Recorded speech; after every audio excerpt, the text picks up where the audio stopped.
Assalamualaikum warahmatullahi wabarakatuh.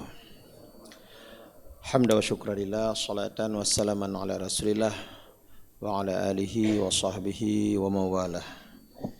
Sidang jamaah maghrib yang dimuliakan Allah subhanahu wa ta'ala, kembali kita bersyukur kepada Allah atas nikmat kesehatan, nikmat kelapangan waktu dan nikmat hidayah sehingga kita bisa bersujud di hadapannya. Salawat dan salam kehadirat Nabi Muhammad sallallahu alaihi wasallam. Semoga juga terus tercurahkan untuk semua sahabatnya, keluarganya dan umatnya sampai akhir zaman. Sudah kita bahas pada Selasa yang telah lewat bagaimana seorang pemimpin itu kriteria kita pilih. Telah kita bahas bahwa pada diri calon pemimpin itu ada sifat siddiq, amanah, tabligh, fatanah. Tapi mencari orang yang seperti itu pada zaman ini juga agak sulit. Tidak ada manusia pada zaman ini yang tidak luput daripada kesalahan. Maka dalam keadaan demikian, tentu kalaupun salah harus kita teliti juga salahnya bagaimana. Seperti di petunjuk-petunjuk awal, kita memilih orang terbaik di antara orang-orang baik.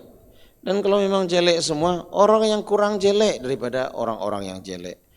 Bapak yang lewat di hadapan orang salat diperhatikan Bapak supaya tidak langsung berlewat, ya kita tahan sebentar. Sedang dimaafkan Allah Subhanahu wa taala. Maka banyak kriteria-kriteria lainnya yang kemudian dijelaskan oleh para ulama dalam memilih pemimpin ini. Dulu ketika Rasulullah sallallahu alaihi wasallam mengirim pasukan dipimpin oleh seorang panglima perang. Panglima perang ini sekaligus menjadi imam dia. Tidak peduli berapa lama dia telah masuk Islam. Amr bin As ketika ditugaskan oleh Rasulullah itu baru masuk Islam 3 bulan, tapi memimpin pasukan, maka dia jadi imam.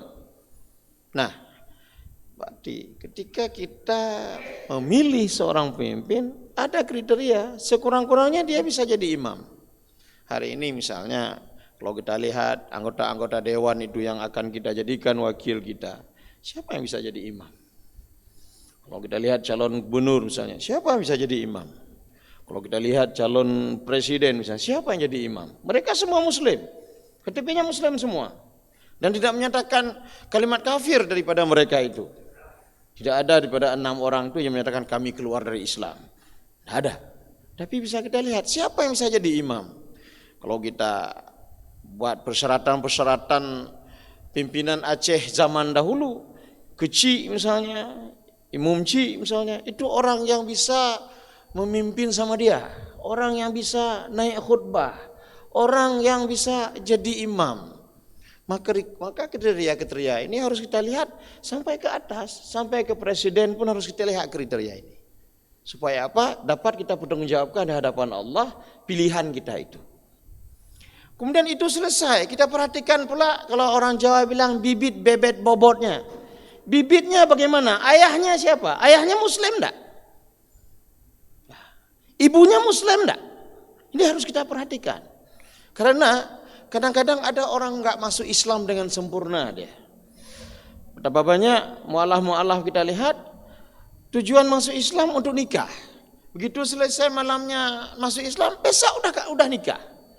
Karena memang bukan masuk Islam sungguh-sungguh, maka masih terbawa-bawa ajaran lama pada mereka. Demikian juga dengan orang-orang kita lihat masih terbawa-bawa enggak dia, keislamannya bagaimana?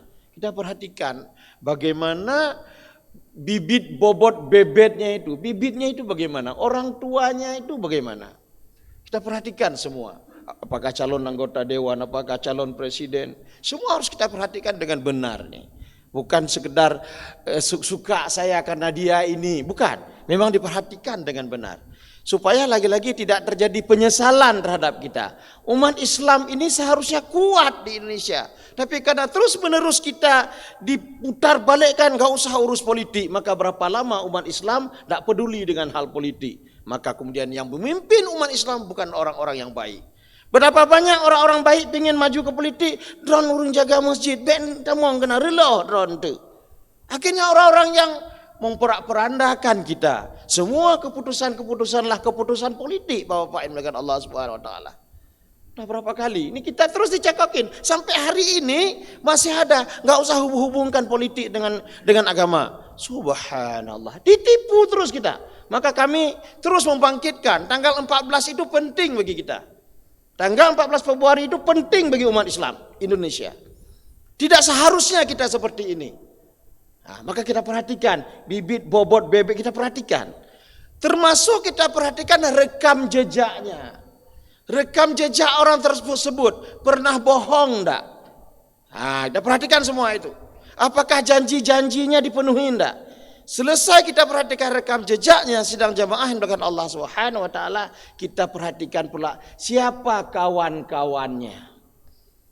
Karena kawan-kawannya, pendukung-pendukungnya ini nanti akan mempengaruhinya di kemudian hari. Begitu dia terpilih, begitu dia menang, kawan-kawannya ini akan mengatakan begini, aku dulu nyumbang kayak gini, aku dulu begitu. Betapa banyak orang-orang baik ke gara-gara kawannya kemudian menjadi jelek. Apakah kabupatennya, provinsinya dan seterusnya. Maka kita perhatikan pula siapa yang mendampinginya. Bahkan sebagian ulama memperhatikan bagaimana anaknya, bagaimana istrinya. Apakah dia baik dengan istrinya? Istrinya saja nggak sanggup dia pimpin sebagian orang. Ingin jadi bupati. Istrinya saja nggak bisa dipimpin yang satu orang. Ingin jadi bupati. Ini kan kacau orangnya. Oleh karenanya sidang jemaah yang dimuliakan Allah Subhanahu wa taala, karena Bapak juga menjaga orang sakit tidak lama-lama ya. Semoga yang Bapak dijaga cepat sembuh dan dijaga salatnya Bapak Ibu ya. Bapak jaga salat orang sakit. Mereka itu ingin salat tapi nggak kuasa. Maka kita jaga, kita wudhukan dia. Kita bantu mereka dengan ilmu yang kita punya. Jangan sampai hanya gara-gara satu selang, bek semayang ile tingoh semayang boleh. Jangan kayak gitu. Persoalan nanti salat itu diganti dan seterusnya itu masalah khilafiyah. Sekarang mereka salat dulu semampu mereka. Subhanakallahumma wa bihamdika asyhadu an la ilaha illa anta astaghfiruka wa atubu ilaik. Assalamualaikum.